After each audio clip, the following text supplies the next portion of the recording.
Nunca hemos estado tan conectados, nunca nos hemos sentido tan solos. Esta es quizá una de mis mayores preocupaciones, la sensación creciente del ser humano de sentirse solo.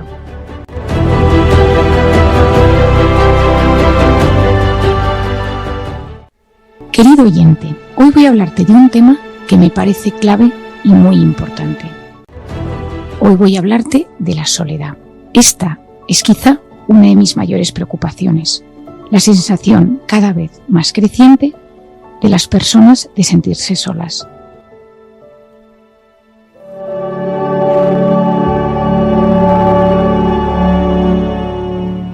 Cada vez existen más factores que nos conducen por una pendiente deslizante hacia ese estado de desierto social, donde uno se ve apartado y desconectado de los demás. Pensemos, si no, en el efecto que producen en nosotros la tecnología, la disminución de la natalidad, el envejecimiento de la población, los horarios disparatados, la epidemia de rupturas de pareja, o en pleno 2023, todo aquello de lo que hemos derivado de la pandemia. Sentirse querido, sentirse acompañado y aceptado, mejora la autoestima y la seguridad en uno mismo. Influye en nuestra psicología y que las relaciones sanas curan y alivian la peor de las heridas. Si has leído Encuentra tu persona vitamina, sabes a qué me refiero. Por el contrario, cuando uno se siente solo de forma sostenida en el tiempo, esto nos perjudica enormemente a nivel físico y psicológico. Por un lado, la soledad acompaña múltiples enfermedades autoinmunes, inflamatorias, crónicas, neurológicas, oncológicas y, por supuesto, psiquiátricas. Y también tienes que saber que la soledad es un factor de riesgo importante que incrementa el riesgo de padecer depresión, ansiedad, insomnio y numerosas enfermedades físicas. Hay muchos estudios publicados a día de hoy sobre el efecto de la soledad en la salud física y psicológica. Uno de los estudios más relevantes hasta la fecha sobre el tema de la soledad lo publicó la doctora Julianne Holt-Lunstad en la revista PLOS Medicine en julio del 2017. Analizó los resultados de más de 300.000 pacientes a nivel mundial a través de un software.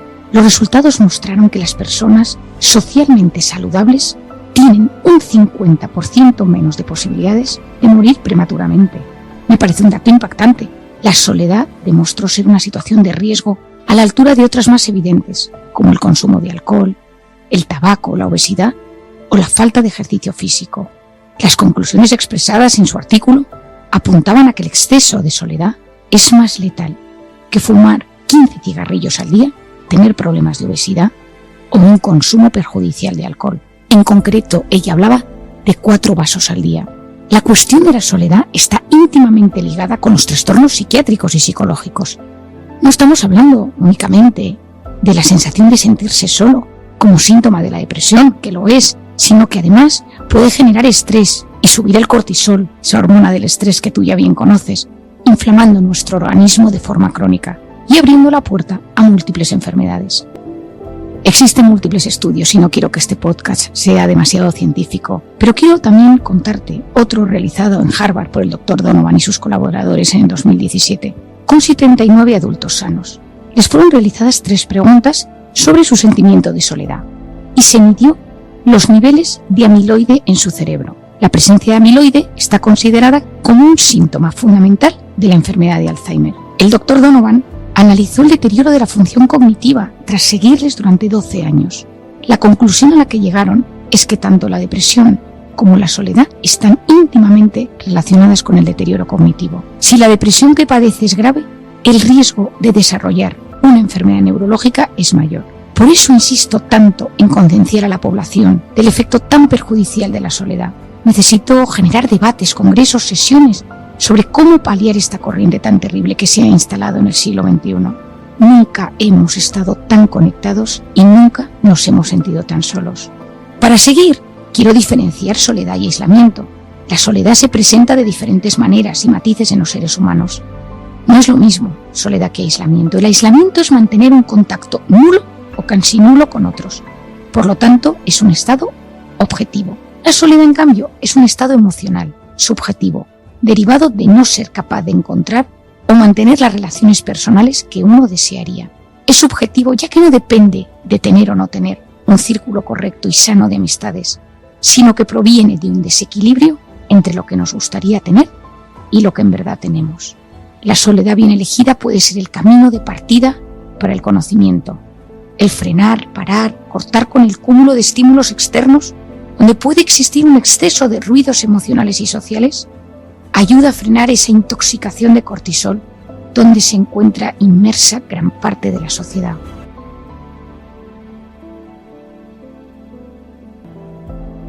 Durante la pandemia había una frase que yo repetía constantemente: si no puedes salir fuera, métete dentro.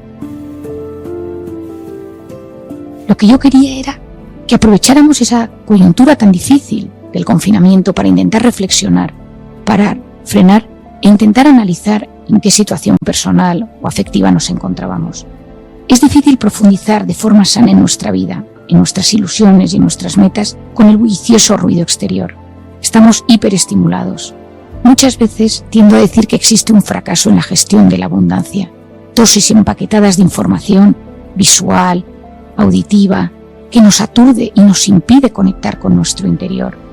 Yo suelo recomendar a la gente de mi entorno, a mis pacientes, una escapada una vez al año a un lugar retirado y solitario para sentar las bases de los siguientes meses, para poder realizar un análisis de la situación personal en la que nos encontramos y ver qué puntos uno tiene que trabajar más y mejor. Poder entrar en tu interior a través del silencio te lleva a procesos de mejoría y de crecimiento. La soledad, en cambio, en sentido negativo, desaparece en los casos donde uno busca el aislamiento, la tranquilidad o el silencio de forma voluntaria, leyendo, meditando u orando, conectando con la naturaleza para poder analizar mejor su vida, planificar su futuro o simplemente recuperar fuerza. Al revés, el no tener gente en esos casos supone un bálsamo de paz y serenidad. Esas personas saben vivir solas, sin gente en su entorno y disfrutan de su mundo interior, sin la necesidad de la presencia de otras personas. En esos casos no se sienten solos, ya que cuando lo necesitan, cuentan con esa red social, amigos, familia, a la que acudir para realizar actividades, compartir ilusiones o sentirse acompañado. Puedes no sentirte solo dando un paseo por el monte sin ninguna compañía y en cambio sentirte terriblemente solo a pesar de estar en una ciudad rodeado de gente.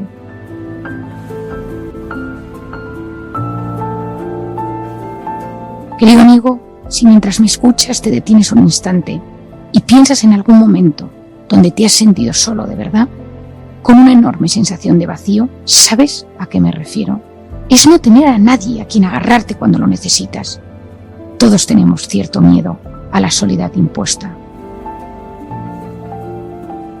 Existen personas que cuentan con una red social y familiar buena, pero a pesar de ello no saben conectar emocionalmente y sienten esa punzada de vacío en muchas ocasiones. Otros notan que les falta algo o alguien especial. Otros sufren ya que se enfrentan a conflictos con los de su entorno de forma frecuente. Cada caso es un mundo. A veces lo que existe de origen es una herida interior, no sanada, donde se activó un estado de hipervigilancia. Es decir, puede ser que tuvieras un abandono en la infancia y que esos microabandonos que sientes en el día a día te afecten de forma desproporcionada.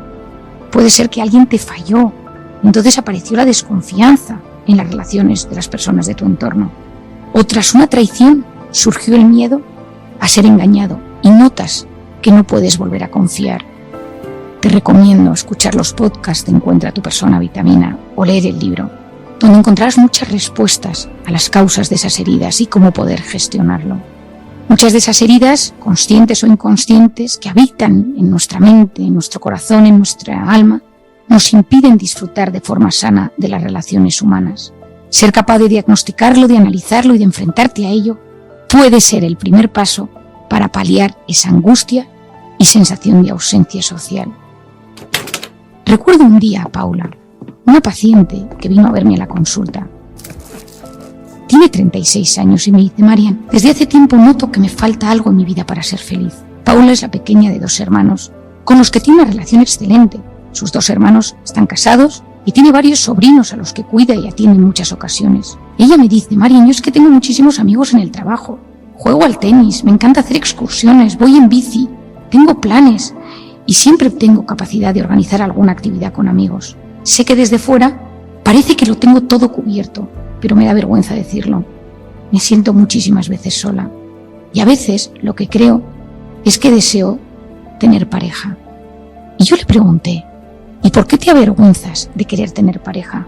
Marian, hoy en día da la sensación de que ser libre es sinónimo de felicidad.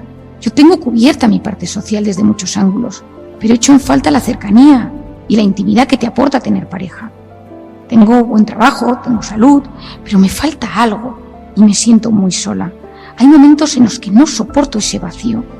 No quiero convertirme en una mujer obsesionada con encontrar a alguien, pero no puedo evitar desearlo en algunos momentos con todas mis fuerzas. Me da vergüenza decirlo, Marian, pero me siento sola. Y en esos instantes en casa, cuando mis amigos o mi familia o mis sobrinos se van, me digo, ¿qué tengo yo para que nadie se ha fijado en mí? ¿Será un problema mío? Mis padres a veces, con cariño, me dicen que soy demasiado exigente. Quizás sea cierto, pero tengo que cambiar. ¿Es realmente mi culpa? ¿Debo sentirme culpable por notarme sola?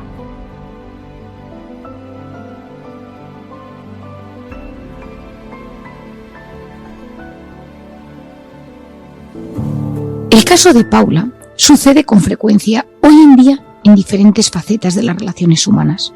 Uno parece avergonzarse al desear tener una relación más especial en la vida, pero también sucede con los hombres o con las mujeres casadas o que están en pareja y comprometidos. ¿Cuánta gente me ha reconocido en la intimidad de la consulta que se siente solo a pesar de estar en pareja? Las infidelidades están a la orden del día. Y cuando pregunto las razones del engaño o de la traición, muchas respuestas son de este estilo. En casa no me entienden, mi marido ya no me escucha ni me presta atención, mi mujer no habla conmigo, solo está pendiente de los hijos, me sentía ignorado o ignorada en mi pareja. Efectivamente, la base de todo ello era un sentimiento inmenso de soledad y vacío, a pesar de estar acompañado. A veces se une a este estado interior una cierta sensación de culpabilidad, como si sentirnos solos fuera nuestra culpa. Quizá pensamos en que se debe a alguna rareza, por la que no somos queridos o aceptados por los demás. Porque si estoy viviendo con mi pareja, con mi mujer, con mis padres o mis hermanos, o mis compañeros de piso, se supone que no debería sentirme así, pero es un hecho. Pese a que no debería ocurrir, que a veces padecemos esa sensación de soledad, y debe de ser escuchada, atendida y enfocada correctamente, para que no genere efectos adversos en nuestra salud. Sentirse solo está muy estigmatizado en esta sociedad, en la que damos tanta importancia a la imagen, y en la que tanta gente proyecta en las redes sociales una visión idílica de su vida. Hay que vencer el miedo a hablar de la soledad cuando brote en nuestra vida. Y no hablo solo de acudir a un profesional. En ocasiones la solución pasa por comentarlo con las personas con las que convivimos, para que nos presten ayuda llegado el caso. Cuando se unen soledad, vergüenza y culpa, nos enfrentamos a una situación de riesgo para la persona. En ese instante la mente busca vías de escape para evitar el sufrimiento y dolor que eso le genera.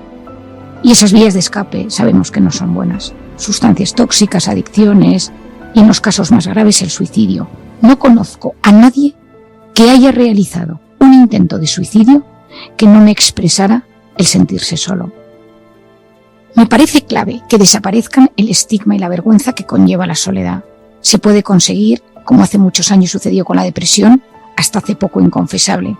Hay que aceptar su existencia, reconocer que la gente que la padece sufre mucho y que esas personas tienen que ser atendidas. Esto supondría un gran paso adelante en nuestra madurez como individuos y como sociedad. Me encantaría, por pedir que no sea, que este tema fuera incluido en el debate social y político, como ya ocurre en algunos países.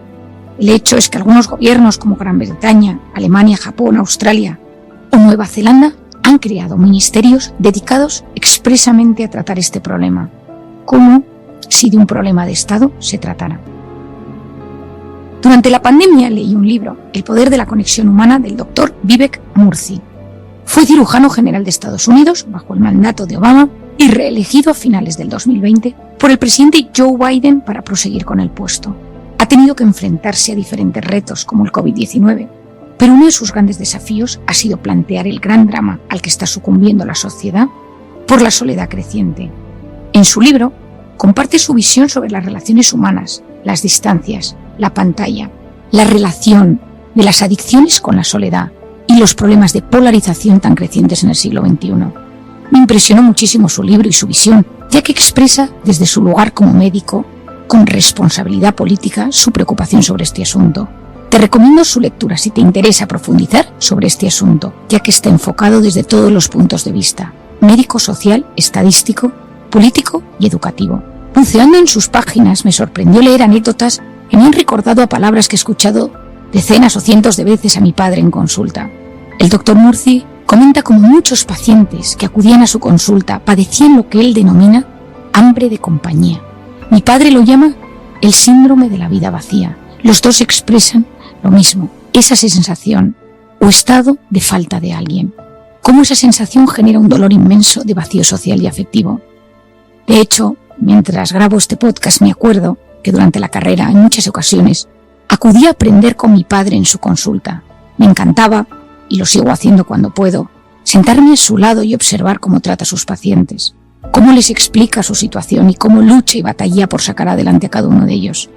Desde joven siempre me sorprendió su enorme interés a lo que él denomina la socioterapia. Es una pata de su tratamiento que yo también la incluyo en mis terapias. Es decir, durante el tratamiento al paciente que viene con ansiedad, depresión o cualquier patología psiquiátrica, un tema necesario es fomentar el círculo de amistades de cada persona para evitar al máximo la soledad impuesta. He sido testigo de sesiones donde toda la hora se dedicaba a trabajar las habilidades sociales del paciente y a buscar actividades donde pudiera coincidir con personas. Yo en mi consulta también lo hago. Intento conocer el círculo de personas más cercanas de la persona que tengo delante. Intento saber cuáles son las personas que le generan picos de cortisol, pero también entender si tiene un buen círculo de reparación, donde se siente a gusto. Y también entender si hay un estado de soledad impuesta que le hace sufrir. Recuerdo con simpatía a Ana, una señora que conocí uno de los primeros días que acudí a mis prácticas mientras estudiaba la carrera con mi padre a la consulta. Ana tenía 66 años, había sido maestra durante muchos años en un pueblo de Castilla. Era viuda y no tenía hijos. Durante años su vida había estado consagrada a la docencia en una localidad a 30 minutos de su pueblo. Desde la jubilación se encontraba triste, apagada y decaía. Últimamente su cuerpo le fallaba, le dolían las articulaciones, le costaba moverse y se sentía muy débil. Muchos días no se levantaba de la cama y su hermana, que vivía en Italia, le había sugerido que visitara a un psiquiatra. Ana había leído algún libro de mi padre y quiso conocerle. Cuando acudió a la sesión, lloró con gran tristeza y desesperanza. Estaba preocupada porque se notaba sin fuerzas y tenía miedo de haber desarrollado alguna enfermedad grave. Recuerdo a mi padre escuchándole con suma atención y en un momento dado se acercó a ella, le cogió de las manos y le dijo: «No tienes una enfermedad grave, tu problema es que te sientes muy sola. Esto se llama síndrome de la vida vacía, porque te sientes sin nadie, sin actividades que te llenen». Ese día me explicó a mí que un pilar de la terapia consistiría siempre en lograr que los pacientes encontraran compañía, gente, grupos, asociaciones, donde se sintieran parte de algo.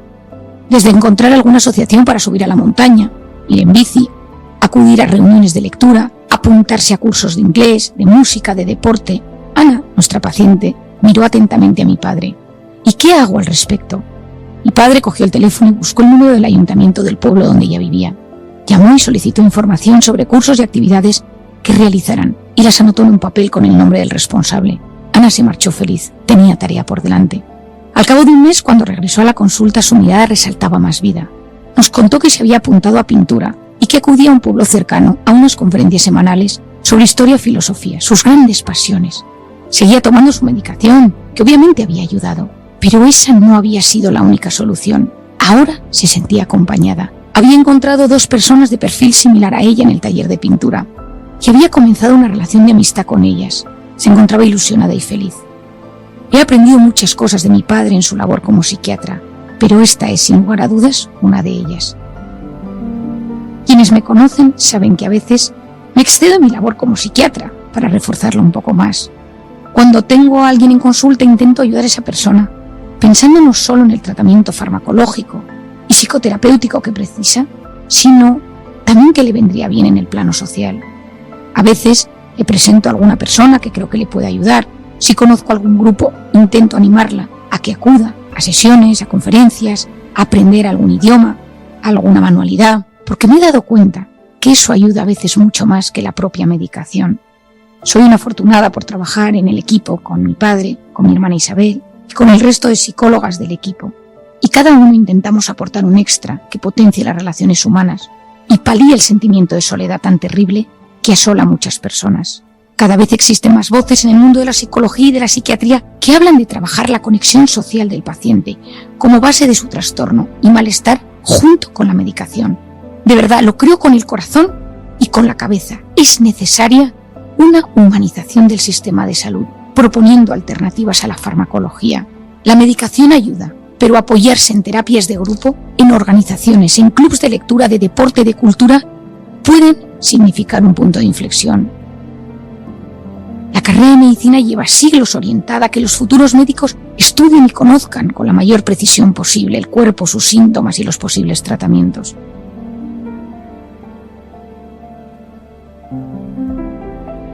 Yo tuve la gran suerte de estudiar y hacer mis primeras prácticas como médico en la Universidad de Navarra. Ahí fue donde me enseñaron a tratar al paciente con una gran visión humanista.